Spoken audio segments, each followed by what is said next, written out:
اعوذ باللہ من الشیطان الرجیم بسم اللہ الرحمن الرحیم۔ تمام دیکھنے اور سننے والوں کو السلام علیکم ورحمۃ اللہ وبرکاتہ۔ آپ دیکھ رہے ہیں اونلی فالو اسلام چینل۔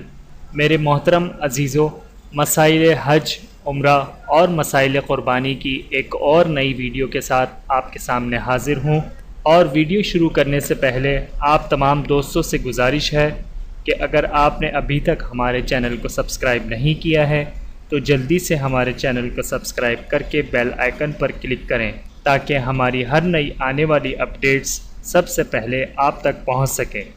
آئیے چلتے ہیں ویڈیو کی طرف۔ اور آج کی ہماری اس ویڈیو کا عنوان ہے قربانی کے متعلق فرمان رسول صلی اللہ علیہ وآلہ وسلم۔ رسول اللہ صلی اللہ علیہ وآلہ وسلم نے حضرت فاطمہ الزہرا رضی اللہ تعالی عنہا سے فرمایا، اے فاطمہ، اپنی قربانی کے پاس حاضر ہو جاؤ، کیونکہ اس کے خون کے پہلے قطرے کی وجہ سے تمہارے پچھلے گناہ معاف ہو جائیں گے۔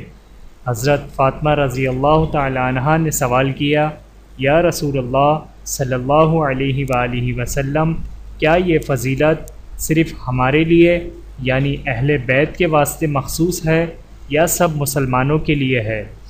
رسول اللہ صلی اللہ علیہ وآلہ وسلم نے فرمایا، یہ فضیلت ہمارے لیے اور سب مسلمانوں کے لیے ہے۔ اللہ تعالی ہم سب کو اس پر عمل کرنے کی توفیق عطا فرمائے، آمین ثم آمین۔